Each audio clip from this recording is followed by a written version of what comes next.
துன்பங்கள் சூழ்ந்து வந்தாலும், தொல்லை கஷ்டங்கள் தேடி வந்தாலும், துன்பங்கள் சூழ்ந்து வந்தாலும், தொல்லை கஷ்டங்கள் தேடி வந்தாலும், பயமும் இல்லை, கலக்கம் இல்லை.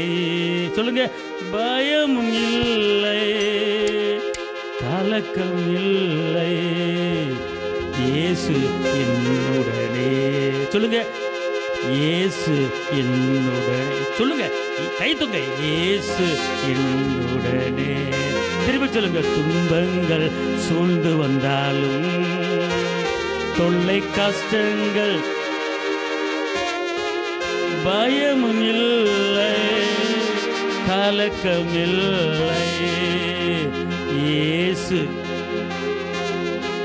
சொன்னவங்களுக்கு வந்துட்டாரு, இயேசு என்னுடனே.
நாளிலே ஆவியானவர் ஒரு காரியத்தை சொல்லியிருக்கிறாரு. வருகிற எல்லா பிள்ளைகள்கிட்டையுமே நான் பேச விரும்புகிறேன். அவர்கள் குடும்பத்தை குறித்து பேச விரும்புகிறேன். அவர்கள் வருமானத்தை குறித்து பேச விரும்புகிறேன். அவர்கள் தொழிலை குறித்து பேச விரும்புகிறேன். அவர்கள் குடும்பத்தில் திருமண காரியத்தை குறித்து பேச விரும்புகிறேன். அவர்கள் வியாபாரத்தை குறித்து பேச விரும்புகிறேன். ஆனால் நான் பேச விரும்புகிறேன், அவர்கள் பேச விரும்பவில்லை என்று அவர் சொல்கிறார். அநேகர்களுக்கு ஒரு கேள்விக்குறி போல் இருக்கிறது வாழ்க்கை. அநேகர்களுக்கு உங்கள் வாழ்க்கை ஒரு குழப்பமாக இருக்கிறது. ஒரு மேன்மை அடைய நினைக்கிறீங்க, மேன்மை அடைய முடியல. ஆனால் கர்த்தர் சொல்கிறாரு, நான் உங்கள்கிட்ட பேச விரும்புகிறேன். உனக்கு என்ன தடை இருக்குது, அதை நீக்கி போடுறதுக்கு என்ன செய்யணும் பேச விரும்புகிறேன். உன் குடும்பத்தில் ஒரு காரியம், நல்ல காரியம் நடக்க வேண்டியது இருக்கிறது, நடக்கலை, நான் பேச விரும்புகிறேன். நீ தோற்று போன காரியத்தை ஜெயமான காரியமாக மாற்றுறதுக்கு நான் பேச விரும்புகிறேன். நீ இழந்த எல்லாத்தையுமே திருப்ப எடுப்பதற்கு என்ன செய்யணுங்கிறத நான் சொல்லித்தர விரும்புகிறேன், நான் பேச விரும்புகிறேன். இதுவரை விவரம் தெரிஞ்ச காலத்திலிருந்து உன் பணத்தை நிறைய இழந்திருக்கிற, நிறைய பணம் வட்டி பணமாக போயிருக்கிறது. தாவீது சிறியது முதல் பெரியது வரை திருப்பி கொண்டது போல நீ அடகு வச்சதை திருப்புறதுக்கு நீ என்ன செய்யணுங்கிறத நான் உங்ககிட்ட பேச விரும்புகிறேன். உன் பிள்ளை கீழ்ப்படியாமல் மனமோன போக்கில் போய்கிட்டு இருக்கு, அந்த பிள்ளை கீழ்ப்படிவதுக்கு என்ன செய்யணுங்கிறத நான் உங்ககிட்ட பேச விரும்புகிறேன். உனக்கு நிரந்தரமான ஒரு கவர்மெண்ட் வேலை கிடைக்கணும்னு சொல்லி விரும்புகிற, அது நடக்கலை, அது கிடைக்கிறதுக்கு என்ன செய்யணும் நான் உங்ககிட்ட பேச விரும்புகிறேன். ஆனால் அவர் விரும்புகிறாரு, அவர் குரலை கேட்பதுக்கு நம்ம விரும்புவது கிடையாது. இந்த நாளிலே கர்த்தர் எப்படி உங்ககிட்ட பேச போகிறாரு, எப்படி அவருடைய ரேமா வார்த்தையை கேட்க போகிறேன் அப்படிங்க தெரிஞ்சு நீங்கள் உங்கள் கேள்விக்கு இன்றைக்கே பதிலை பெற்றுக்கொள்ளலாம். ஆமென் சொல்லுங்க. அல்லேலூயா. இப்போ பிள்ளைகளை குறித்து ஒரு கவலை கேள்விக்குறி, திருமண காரியத்தை குறித்து ஒரு கவலை கேள்விக்குறி, கரணை அடைக்க முடியல, அதை எப்படி அடைப்பது அதுக்கு ஒன்றுமே புரியல, அதுக்கு ஒரு கேள்விக்குறி. ஒரு வீடு வாங்க வேண்டுமே, அந்த வீடு வாங்குவதற்கு இப்படி பல காரியங்கள் இருக்கிறது. ஆனால் கர்த்தர் சொல்றாரு, வாசிங்க யோவேல் 2:28. அதற்கு பின்பு நான் மாம்சமான யாவர் மேலும் என் ஆவியை ஊற்றுவேன். அப்பொழுது உங்கள் குமாரரும் உங்கள் குமாரத்திகளும் தீர்க்க தரிசனம் சொல்வார்கள். உங்கள் மூப்பர் சொப்பனங்களையும் உங்கள் வாலிபர் தரிசனங்களையும் காண்பார்கள். இது யார் சொன்ன வார்த்தை? யாருக்கு சொன்ன வார்த்தை? ரோட்டில் போகிற ஆளுக்கு வர்ற ஆளுக்கு சொன்ன வார்த்தையா, இல்லை உங்களுக்கு எனக்கு சொன்ன வார்த்தையா? சொல்லுங்க, திருப்பி வாசிங்க பார்ப்போம். அதற்கு பின்பு நான் மாம்சமான யாவர் மேலும் என் ஆவி என்ன செய்வேன்? ஊற்றுவேன். இந்த ஆவி விடுதலையின் ஆவி, வெற்றியின் ஆவி, ஜெயத்தின் ஆவி, மீட்பின் ஆவி, சுகத்தின் ஆவி. அவர் சொல்றாரு, நான் தரிசனத்தோடும் சொப்பனத்தோடும், ஹலோ என்ன சொல்கிறாரு? தரிசனத்தோடும் சொப்பனத்தோடும் என்ன சொல்கிறாரு சொல்லுங்க. பேசுவீங்கிறாரா பேச மாட்டேங்கிறாரா? எல்லாம் சொல்லுங்க. பேசுவார். அல்லேலூயா. இப்போ அநேக காரியங்களுக்கு நீங்கள் பதில் தெரியாமல் அலைஞ்சிக்கிட்டு இருக்கீங்க. கர்த்தர் பேசுகிறார். அநேக பேர், ஒரு சில பேர் என்ன பண்ணுவாங்க, ஒரு பெரிய போராட்டம், ஒரு பெரிய பிரச்சனை ஒரு குடும்பத்துக்கு வந்துருச்சுன்னு வச்சுக்கோங்க. நேரம் சரியில்லை, என் பிள்ளைக்கு ரொம்ப நாள் திருமணம் முடிக்காமல் இருக்கு, என்ன காரியம், என்ன சாப தோஷம் இருக்கு, என்ன சாபம் இருக்கு, என்ன தோஷம் இருக்கு, அந்த தோஷத்தை கழிக்கிறதுக்கு என்ன செய்யணும், பரிகாரம் என்ன செய்யணும்? ஐயா, சாபம் இருக்கு, தோஷம் இருக்கு, ஜென்மசுவத்தின் ஆவி இருக்கு, நான் இல்லைன்னு சொல்ல வரல, ஆனால் இருக்கு. ஆனால் இருந்தாலும் இயேசுவை யாரெல்லாம் சொந்த இரட்சகராக ஏற்றுக்கொண்டு முழுக்கி ஞானஸ்நானம் எடுத்து பிள்ளையா மாறினாங்களோ, கலாத்தியர் 3:13 படி இயேசு சிலுவையில் சாபத்தை செஞ்சு முடிச்சிட்டாரு. அவர் உனக்கு பரிகாரியா மாறிட்டார். அவர் தான் உனக்கு பரிகாரி. அல்லேலூயா. அதான் பரிகாரம். அவர் உனக்கு பரிகாரம் பண்ணிட்டார். உனக்கு உன் சாபத்தையும் உன் தோஷத்தையும் உன் ஜென்மசூச ஆவியையும் விரட்டுவதற்கு அவர் பரிகாரியாக தன்னை ஒப்பு கொடுத்து சிலுவையில் அடிக்கப்பட்டு நொறுக்கப்பட்டு எல்லாத்தையும் சிலுவையில் செஞ்சு முடிச்சிட்டாரு. கலாத்தியர் 3:13 படி நீ அப்பாவா, அவர் அப்பாவா, நீ பிள்ளையாக மாறும்படி ஒரு உறவை ஏற்படுத்தி கொடுத்துட்டாரு. தத்து பிள்ளை இல்லாமல் பெத்த பிள்ளையை உறவு ஏற்படுத்தி கொடுத்தார். எப்போ நீங்கள் ஞானஸ்நானம் எடுத்தீங்களோ, எப்போ இயேசுவை சொந்த இரட்சகராக ஏற்றுக்கொண்டீங்களோ, அப்போ நீங்கள் பிள்ளை, அவர் அப்பா, அவர் உங்களோட பேசுவதுக்கு ரெடியாக இருக்கிறாரு. எப்படி பேசுவார் அப்படி என்று கேட்டால், அவர் மெல்லிய சத்தத்தோடு பேசுவார், தீர்க்க தரிசனமாய் பேசுவார். இப்போது ஆராதனை முடிவில் பேசினார் பாருங்க ஆவியானவர். ஆராதனை முடிவில் பேசினார். ஆனால் பேசினதை நீங்கள் நோட் பண்ண மாட்டீங்க, மனதுக்குள்ள வச்சிருக்க மாட்டீங்க, மறந்துடுவீங்க. அதுதான் கர்த்தர் சொல்கிற வார்த்தை. யாராவது ஒன்று சொல்லுங்கள் பார்ப்போம். நெருக்கத்தின் எல்லை அறிந்தவரே, உன்னை பெருக்கமாக ஆசீர்வதிப்பவரே, ஆனால் ஒன்று மட்டும் தெரியும், நான் இயேசு மேலே. ஆனால் ஒன்று மட்டும் தெரியும், அவர் தோள் மேலே. கவலை வந்தாலும் நான் கவலைப்பட மாட்டேன். அல்லேலூயா. தெரிஞ்சிங்களா தெரியலையா? அப்போ என்ன செய்யணும்னு கேட்டிங்கன்னா, இப்போ நல்லா தெரிஞ்சுக்கொள்ளுங்க, நீங்கள் அவர் பிள்ளை. அல்லேலூயா. இப்போ உங்கள் வாழ்க்கையில் முன்னேற முடியல அப்படின்னு கேட்டால், ஏமா எனக்கு இந்த பிரச்சனை, ஏப்பா எனக்கு பிரச்சனை, உங்கள் பெத்தாள்கிட்ட கேட்பீங்களா கேட்க மாட்டீங்களா? இப்போ நல்லா கவனிங்க. அவர் என்ன சொல்கிறாரு? மெல்லிய சத்தத்தோடு பேசுவார், தீர்க்க தரிசனத்து மூலமாக பேசுவார். ரெண்டாவது, ஒரு ஆள் மூலமாக நான் பேசுவேன், இவர் மூலமாக பேசுவேன் அப்படிலாம் சொல்லலை, உங்களுக்கு நான் டைரெக்டாக பேசுவேன் அப்படிங்கிறார். உன் குடும்பத்தை குறித்து, உன் பிள்ளையை குறித்து, எதிர்காலத்தை குறித்து, தொழிலை குறித்து, வியாபாரத்தை குறித்து பேசுவேன். இப்போ எத்தனை பேர் தொழிலில் நஷ்டம் அடைஞ்சிருக்கீங்க? எத்தனை பேர் கடனில் இருக்கிறீங்க? எத்தனை பேர் ஒரு போராட்டத்துக்குள்ள இருக்கீங்க? எத்தனை பேர் மனிதனுடைய டார்ச்சர் தாங்க முடியாமல் ஒரு சூழ்ச்சிகள் இருக்கிறீங்க? அப்போ அது நீங்கள் அப்பாட்ட கேட்கலாம். இதுக்கு மாற்று வழி என்ன? இதுக்கு பரிகாரம் என்ன? ஏன் என் குடும்பத்தில் திருமண தடை? ஏன் திருமணம் நடக்கலை? ஏன் இந்த தொழிலில் முன்னேற்றம் இல்லை? ஏன் பிள்ளைக்கு வேலை கிடைக்கல? ஏன் என் பிள்ளைக்கு இந்த காரியம் அப்படிங்கிறத நீங்கள் அப்பாட்ட கேட்கும்போது, அப்பா இப்படி இருக்குது, அப்படி இருக்குது, இப்படி செய்ய அப்படின்னு சொல்லி கொடுப்பாரு. அவர் சொன்னார்னா ரெட்டிப்பான நன்மை தருவார், இன்னைக்கே தருவார். ஆமென். நல்லா தெரிஞ்சுக்கொள்ளுங்க. அவர் என்ன சொல்லுவார்னா, தரிசனத்தோடு பேசுவேன், சொப்பனத்தோடு பேசுவேன். எல்லாம் சொல்லுங்க. இயேசு ஆவியானவர் என் கூட தரிசனத்தோடு பேசுவார், சொப்பனத்தோடு பேசுவார். கவனிங்க. இப்போ தரிசனம் என்பது வேறு, சொப்பனம் என்பது வேறு. இப்போ தரிசனம் என்றால் என்ன அப்படின்னு கேட்டால், தரிசனத்தை உங்களுக்கு காட்டுவார், அதன் மூலமாக பேசுவார். எப்படி என்றால், நீங்கள் குறைஞ்சது தரிசனத்தை பெற்றுக்கொள்ள வேண்டும் என்றால் குறைஞ்சது 1 மணி நேரம் தேவ சமூகத்தில் உட்கார்ந்துருக்கணும், குறைஞ்சது 1 மணி நேரம் தேவனை ஆராதிக்கணும். ஆராதிச்சுட்டு நீங்கள் எந்த காரியத்துக்கு பதிலை பெற விரும்புகிறீங்களோ அந்த காரியத்துக்கு ஒரு தரிசனத்தை கர்த்தர் காட்டுவார். ஆனால் நீங்கள் ரிச்சிப்படைஞ்சு 10 வருஷம் ஆச்சு, 12 வருஷம் ஆச்சு, அவர்கிட்ட இருந்து பதில் வாங்காமல், அவர்கிட்ட வந்து பேச்சை கேட்காம, ஒரு குரலை கேட்காம நீங்கள் வாழ்ந்து கொண்டு இருக்கிறீங்க. கேட்டால் ரசிக்கப்பட்டுட்டே அப்படிங்கிறீங்க, கேட்டால் ஜெபிக்கிற அப்படிங்கிறீங்க. தரிசன ஜெபம் என்று ஒன்று இருக்கிறது. ஒரு 4-5 வருடங்களுக்கு முன்பாக நம்ம சபையில் ஒரு 4-5 சகோதரிமார்கள் ஜெபிக்கிறாங்க. வெளியாளில் நம்மளுதான் ஜெபிக்கிறாங்க. ஜெபிச்ச உடனே, யார் என்னை கைவிட்டாலும் இயேசு கைவிட மாட்டார், யார் என்னை கைவிட்டாலும் இயேசு கைவிட மாட்டார், இரத்தத்தினாலே அப்படின்னு சொல்லி பாட்டு பாடுறாங்க. பாட்டு பாடி முடிச்சுட்டு, அப்புறம் என்னக்கா லேட்டாக வந்து எங்கே போனீங்க? அவர் வந்தார், உட்காந்தார், கிளம்புற நேரம் பார்த்து வந்துட்டார். அவர் வந்தவொன்னு என்ன செய்ய தெரியல, டக்குன்னு என்னங்க அப்படின்னு கேட்டேன். இந்த இதை வச்சுட்டு போயிட்டு வந்தார், அப்புறம் காப்பியை கொடுத்து சொல்லி அனுப்பிட்டு வர லேட் ஆகிடுச்சுக்கா. அப்படியா? அப்புறம் அப்படியா? எங்கள் வீட்டையும் இப்படி தான், அவர் சீக்கிரம் அனுப்பிச்சி விட்டல இன்னைக்கு நான்.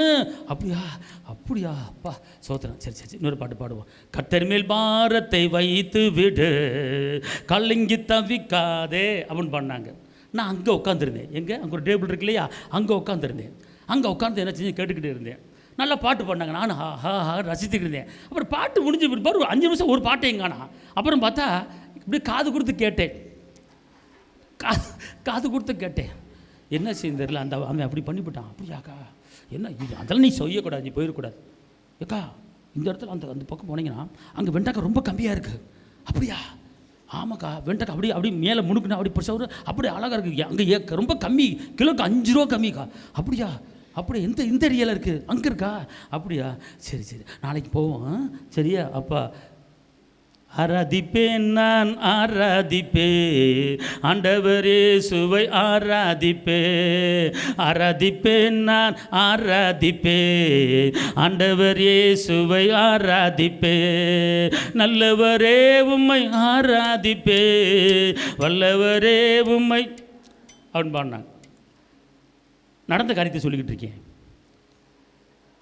கடைசியாக ஜெபம் பண்ணி முடிச்சுட்டு நேராச்சு வர்றக்கா அப்படின்னு கிளம்புனாங்க 4 பேரும். அப்படியே மேலைங்களையும் பார்த்தேன், அப்படின்னு சொல்லலை. நல்லா கவனிங்க. ஜெபம் பண்ணும்போது வெண்டைக்காயும் சுண்டைக்காயும் வீட்டுக்காரனையும் கொண்டு வந்து உள்ளே கோர்க்கக்கூடாது. நீ ஜெபத்தில் உட்காந்துட்டீங்கன்னா 1 மணி நேரத்துக்கு வேறு எந்த சிந்தனையும் வரக்கூடாது. அப்போ இந்த ஜெபம் வந்து வேஸ்ட்டுங்கிறேன். வேதத்தை கேளாத ஜெபத்தை அருவருக்கிறேன். நல்லா தெரிஞ்சுக்கொள்ளுங்க. உங்களுக்கு ஒரு பிரச்சனை இருக்குது அப்படின்னா நல்ல 1 hour தேவன் நல்லா மகிமைப்படுத்திட்டு நல்லா ஆராதிச்சிட்டு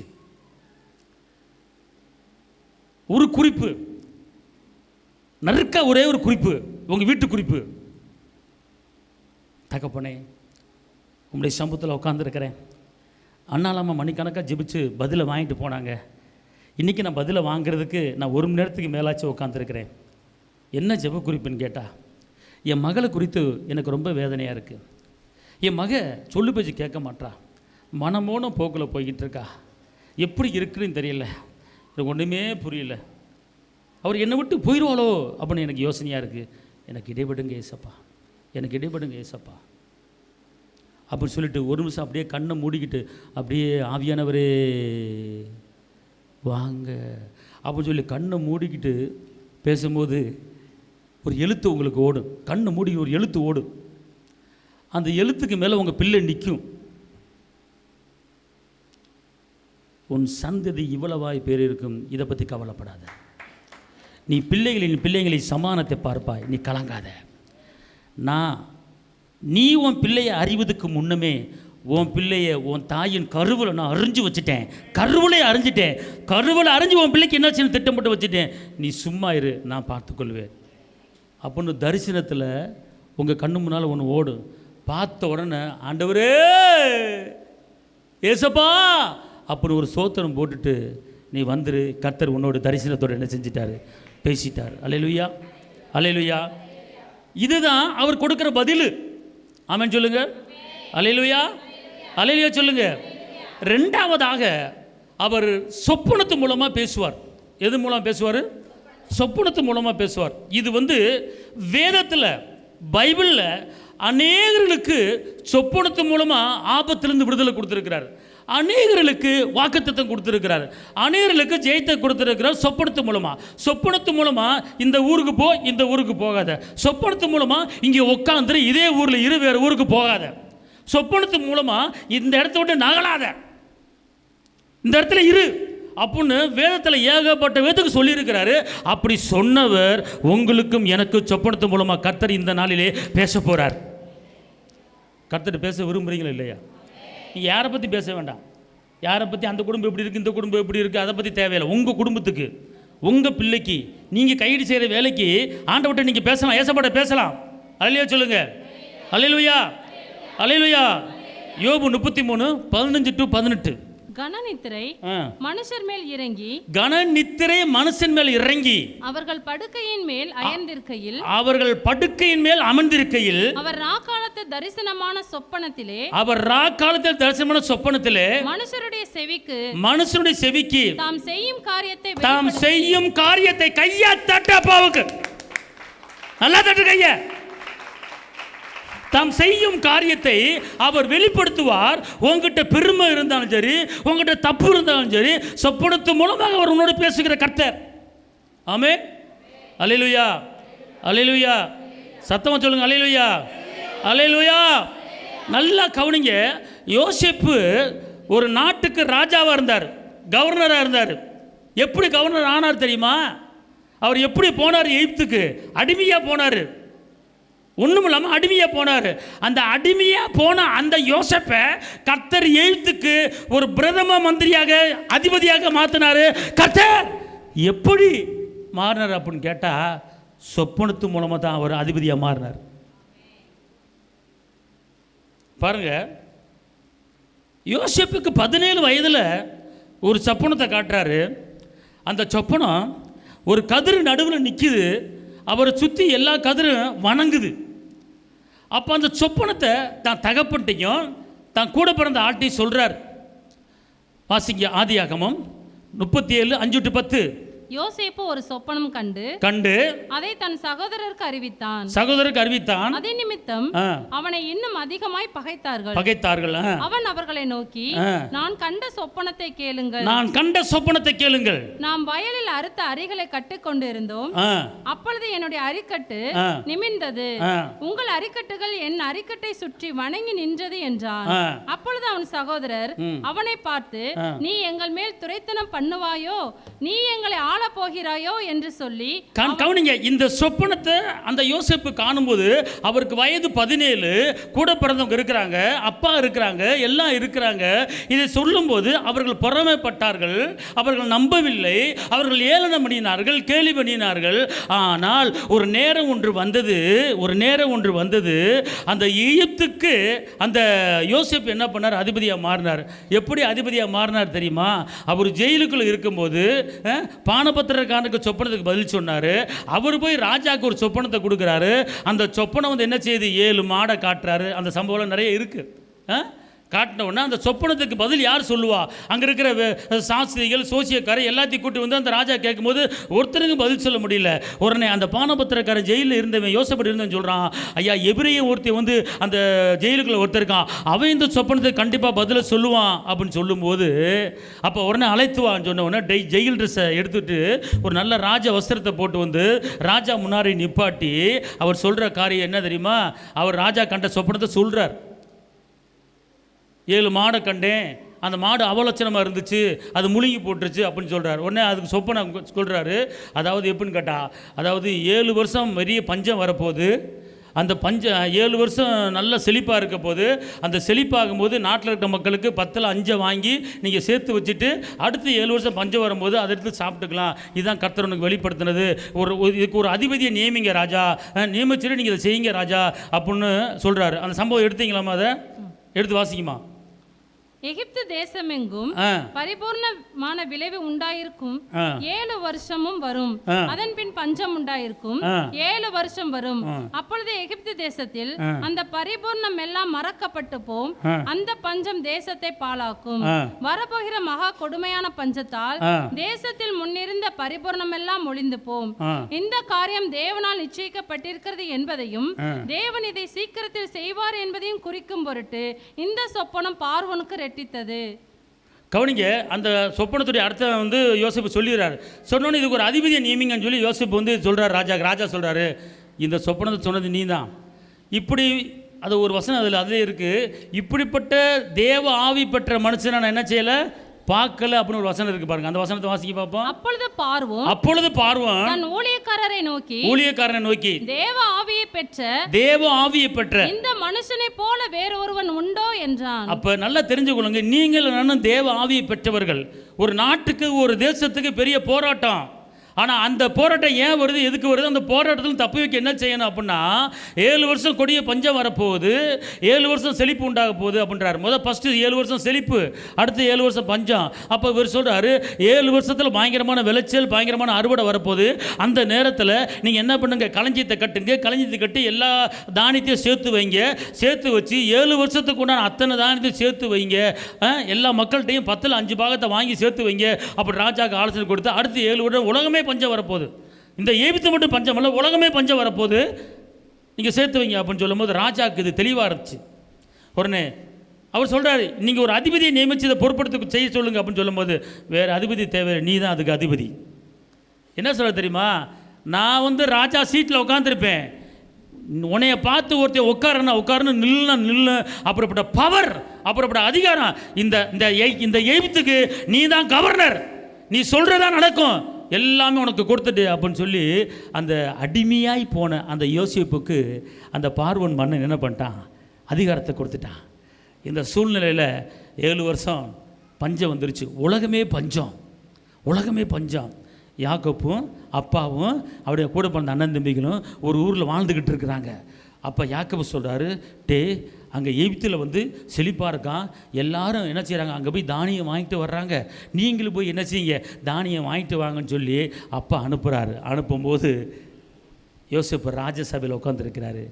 அவரெல்லாம் வந்து என்ன செய்கிறாங்க, அப்படியே வணங்குறாங்க. யார் வணங்குறாங்க? எப்போ கண்ட சொப்பனை எப்போ நடக்குது? அவர் கதிர் நிற்குது, ஆனால் எல்லா கதிரும் என்ன செய்யுது, வணங்குது. அந்த சொப்பனை என்ன செய்யுது, நடக்குது. புரியுதுங்களா? கடைசியில் யாக்கோபு பிள்ளைன்னு கூட்டி வர, அது வேறு விஷயம். 70 பேரை வந்தாங்க. எத்தனை பேர் வந்தாங்க? ஆனால் எத்தனை மக்களை கூடினாங்க?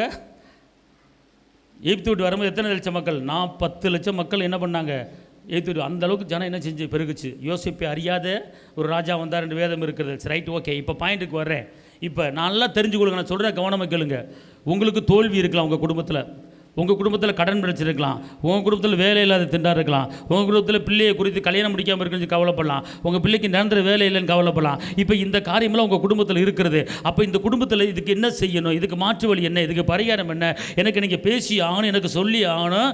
ஒன்று தரிசனத்தில் பேசுங்க, சொப்பனத்தில் பேசுங்க. நீங்கள் அவர்கிட்ட கேட்கும்போது அவர் சொல்லுவார்.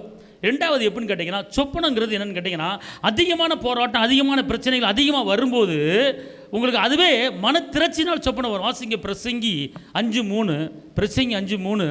தொல்லையின் திரட்சியினால் சொப்பனம் பிறக்கிறது போல. இங்க இருங்க, நல்லா இங்க இருங்க. அதிகமான தொல்லை, அதிகமான பிரச்சனை, அதிகமான கஷ்டம், அதிகமான நெருக்கம் வரும்போது அப்போ அந்த நேரத்தில் உங்களுக்கு ஒரு தொல்லையான சில போராட்டமான அந்த சொப்பனம் வரும், பார்த்துக்கொள்ளுங்க.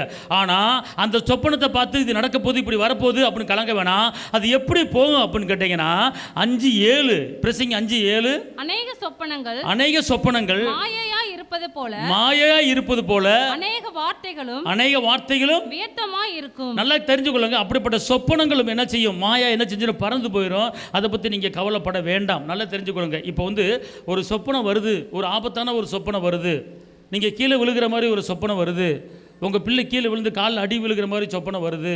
இப்படிப்பட்ட நிலைமை வந்து ஐயோ என் பிள்ளைக்கு என்னமோ ஆக போகுது, அப்போ நீங்கள் பதறக்கூடாது. கர்த்தர் சொல்கிறாரு, உன் பிள்ளை போகிற இடத்துல பாதுகாப்பு இல்லாமல் இருக்குது, பாதுகாப்புக்கு ஜெபி. அது சொல்லி காட்டுறாரு. பலவானை முந்தி கட்டினால் ஒழிய ஒருவன் வீட்டுக்குள் பிரவேசிக்க முடியாதுன்னு சொல்லி காட்டுறாரு. உன் பிள்ளைக்கு பாதுகாப்பை கட்டளையிடு இயேசுவின் இரத்தத்தால். என் பிள்ளை போகும்போது வரும்போது இயேசுவின் இரத்தத்தில் மறைக்கிறேன். என் கணவர் போகும்போதும் என் பிள்ளைகள் போகும்போது இயேசுவின் இரத்தத்தில் மறைக்கிறேன். இயேசுவின் இரத்தத்தால் மீட்பு, இயேசுவின் இரத்தத்தால் விடுதலை, இயேசுவின் இரத்தத்தால் சுகம், இயேசுவின் இரத்தத்தின் வல்லமை பிள்ளை மேலே இறங்குவதாக. மரணம் நேடிதாக இருந்தாலும் அதிலிருந்து தப்பும்படி இயேசுவின் இரத்தத்தாலும் சாட்சி வசனத்தாலும் ஜெயித்திருக்கிறார்கள். அதே போல் என் பிள்ளை எங்கே போனாலும் ஜெயிக்க வேண்டும், வெற்றி பெற வேண்டும், விடுதலை பெற வேண்டும். என் பிள்ளை போகிற இடத்துல எல்லா இடத்துலையும் எல்லா கோணலையும் செவ்வையாக்கி சீர்படுத்துங்க, ஸ்திரப்படுத்துங்க, பலப்படுத்துங்க. என் பிள்ளைக்கு விரோதமாக எழும்புகிற அந்தகார வல்லமை இயேசுவின் நாமத்தில் முறியடிக்கப்பட்டு போவதாக. ஒரு பிள்ளையை நீங்கள் கட்டி கொடுத்துருக்கலாம். கட்டி கொடுக்குற இடத்துல உங்கள் பிள்ளையை புடிச்சவங்க அடிச்சுக்கிட்டு இருப்பான், மாமியை தொல்லை பண்ணுவா. அப்போ அந்த நேரத்தில் உனக்கு சொப்பனை வரும். உன் பிள்ளையை குறித்து ஏதோ ஒரு சொப்பனை வந்துக்கிட்டு இருக்கு. உன் பிள்ளை எங்கேயோ கஷ்டப்பட்டுக்கிட்டு இருக்கு, கட்டி கொடுத்த இடத்துல உன் பிள்ளை வேதனைப்பட்டுக்கிட்டு இருக்கு. உன் பிள்ளையை புடிச்சவங்க மறுமையை அடிச்சுக்கிட்டு இருக்கான், மறுமையை தொல்லை பண்ணிக்கிட்டு இருக்கான். அப்போ உன்னுடைய பிளட்டு உன் பிள்ளை அங்கே இருக்குது. அது ஆவியில் அந்த பிள்ளைக்கு நீ பாரப்பட்டுக்கிட்டு இருக்கும்போது ஆவியானவர் பேசுவார், உன் பிள்ளை கஷ்டப்பட்டுக்கிட்டு இருக்குன்னு சொல்லி சொப்பனத்தில் காட்டுவார். அப்போ உடனே என்ன செய்யணும், உன் பிள்ளையை கான்டாக்ட் பண்ணி என்னம்மா நடந்துச்சு, பிள்ளை சொல்லி இந்த மாதிரி பிரச்சனை. அப்போ என்ன செய்யணும், அதுக்குண்டான வேலையை செய்யணும்.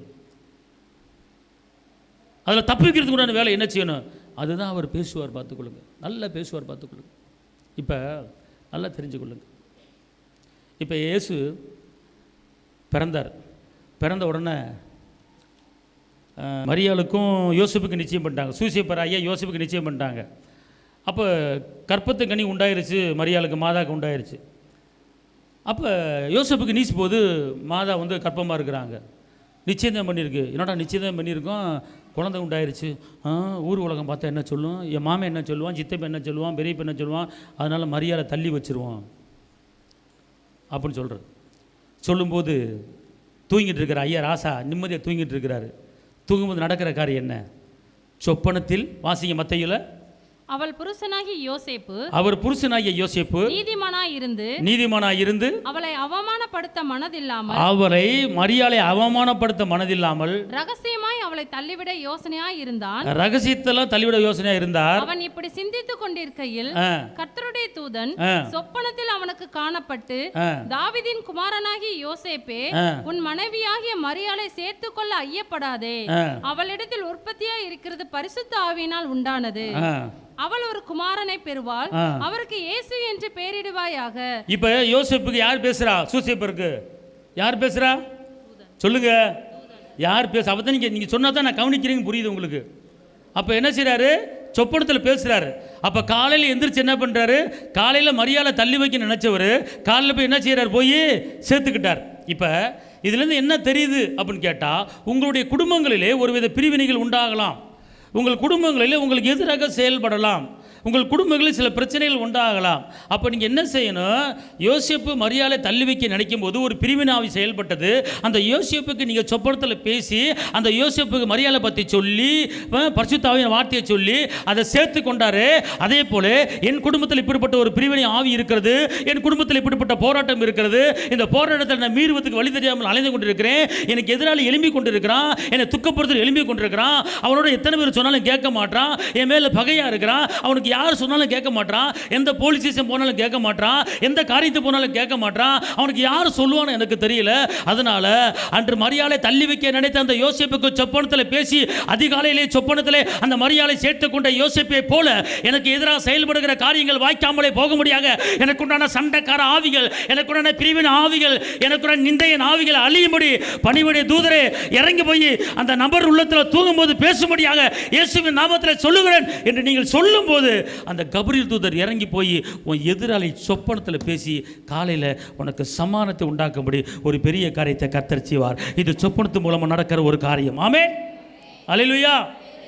நீங்கள் இந்த சொப்பனத்தை நீங்கள் பைபிளில் படிக்கிறீங்க. எதுக்கு இந்த சொப்பனம், எதுக்கு இந்த காரியம் அவனு படித்து விடுறதுக்குல, இங்கே நடந்தது என் வாழ்க்கையில் நடக்கணும். அல்லேலூயா சொல்லுங்க, அல்லேலூயா, அல்லேலூயா. அதனால் அதாவது வாசிங்க என்னாகமம் 12:6. அப்பொழுது அவர் என் வார்த்தைகளை கேளுங்கள், உங்களுக்குள்ளே ஒருவன் தீர்க்கதரிசியாய் இருந்தால் கர்த்தராகிய நான் தரிசனத்தில் என்னை அவனுக்கு வெளிப்படுத்தி. இப்ப உங்க குடும்பத்துக்குள்ள யாராவது ஒருவர் வெளிப்பாட்டு வரங்கள் இருந்தா அவங்கள்ட்ட கர்த்தர் பேசுவார். நம்ம குடும்பத்தில் இந்த பிரச்சனை இருக்கிறது, நம்ம குடும்பத்தில் வேதனை இருக்கிறது, இந்த திருமண காரியம் இப்படி ஆகும் அப்புறம் அழகாக அன்னிச்சுவர் பேசுவார். இங்கே இருங்களேன், நான் என்ன சொல்றேன் தெரியுமா? நீங்கள் அல்லாட வேண்டாம், தள்ளாட வேண்டாம், வேதனைப்பட வேண்டாம், அங்கே இங்கே ஓட வேண்டாம். உங்களுக்குள்ள இருக்கிறவர் ஜீவிக்கிறவர், உங்களோட பேச விரும்புகிறார். நீ ஒரு அனாதை அல்ல. நீ எப்போ ஞானஸ்தானம் எடுத்து அவர் உனக்கு அப்பா, நீ பிள்ளை, உங்களோட பேச ரெடியாக இருக்கிறாரு. ரட்சிப்பின் சுவிசேஷமாகிய சத்திய வசனத்தை கிட்ட என்னைக்கு ரட்சிப்படைஞ்சாயோ அன்னைக்கு வாக்குத்தத்தம் பண்ணப்பட்ட பரிசுத்த ஆவிகளே நீ முத்திரை குத்தப்பட்டிருக்கிற, நீ முத்திரை குத்தப்பட்டவள், உனக்குள்ள வல்லமை முத்திரை, அற்புதத்தின் முத்திரை, அதிசயத்தின் முத்திரை உனக்குள்ள குத்தப்பட்டிருக்கிறது. நீ அவர் பிள்ளை. அதை அந்த சிந்தையில் அந்த மைண்டில் உங்களுக்கு எப்போதும் இருக்கணும். அனாதன்னு சொல்லாதீங்க, நான் ஒதுக்கப்பட்டிருக்கேன் தள்ளப்பட்டிருக்கேன்னு சொல்லாதீங்க. வானத்தையும் பூமியை உண்டாக்கின சர்வ வல்லவர் உனக்கு அப்பாவாக இருக்கிற, கையை தட்டி அப்பாவுக்கு மாதிரி செலுத்துங்க. சில வேண்டாத காரியங்கள் வரும். இப்போ நல்லா கவனிங்களேன். இப்போ சொப்பனத்து மூலமாக தீட்டு வரும் உனக்கு. நம்மளுக்கு என்ன வரும்? வாசிங்க யூதா 1:7-8. அப்படியே சோதோம் கொமோரா பட்டணத்தார்களும் அவைகளை சூழ்ந்த பட்டணத்தார்களும் அவர்களைப் போல் விபச்சாரம் பண்ணி அந்நிய மாம்சத்தை தொடர்ந்து நித்திய அக்கினியின் ஆக்கினியை அடைந்து திருஷ்டாந்தமாக வைக்கப்பட்டிருக்கிறார்கள். அப்படி போலவே சொப்பனக்காரராகிய இவர்கள். இங்கே பாருங்க, நல்லா கவனிங்க. சோதோம் கோமோரா பட்டணத்தில் நடந்த அந்த அட்டூழியம், அந்த மாதிரி எண்ணங்கள் சிந்தைகள் சொப்பனத்தில் வரும்போது நீ சொப்பனத்து மூலமாக தீட்டுப்பட்டு விடுவாய். கெட்ட கனவு மூலமாக, இச்சையின் ஆவி மூலமாக உன் சிந்தையிலை தீட்டு, ஆவிலை தீட்டு, எல்லாத்தையும் தீட்டுப்பட்டு விடுவாய். அப்போ அந்த கர்த்தர் சொல்றாரு, உனக்குள்ள ஒரு தீட்டு இருக்கிறது, அந்த தீட்டு உன்னை விட்டு அகலும்படி, உனக்குள்ள அசுத்தம் இருக்கிறது, உனக்குள்ள வேசித்தனம் இருக்கிறது, அதிலிருந்து விலகும்படி உன்னை நீ பரிசுத்தப்படுத்திக் கொள் என்பதற்காகவே அந்த சொப்பனம் உனக்கு இருக்கிறது. அந்த சொப்பனத்தை விடுதலை பெறுவதற்கு தகப்பனே உடைய இரத்தத்தாலே நான் கழுவப்பட்டிருக்கிறேன், உடைய இரத்தத்தாலே எனக்கு பரிசுத்தம், உடைய இரத்தத்தாலே பாவ மன்னிப்பு, எனக்குள்ளே கிரியை செய்கிற வேண்டாத உலகப்பரமான எண்ணங்கள், வேண்டாத ஆவிகளோ இயேசுவின் நாமத்தில் அப்புறப்படுத்துகிறேன். எண்ணத்தை விட்டு வெளியேறு, சிந்தையை விட்டு வெளியேறு, ஆவியை விட்டு வெளியேறு, இயேசுவின் இரத்தத்துக்குள்ள மறைந்திருக்கிறேன், எனக்குள்ள செயல்படாதே அப்படின்னு உடனே உங்களுக்கு கெட்ட கனவு, கெட்ட சொப்பனம், வேண்டாத கனவு எப்போது வருகிறதோ அந்த நேரத்தில் நீங்கள் என்ன செஞ்சிருந்தா அதை அழித்து விட வேண்டும், அதை தொலைத்து விட வேண்டும், அதை சுட்டெடுத்து விட வேண்டும். அதை எனக்கு நான் வாங்கி வச்சுக்கிட்டு கம்முன்னு இருக்கக்கூடாது, உடனே அழிச்சிடணும்.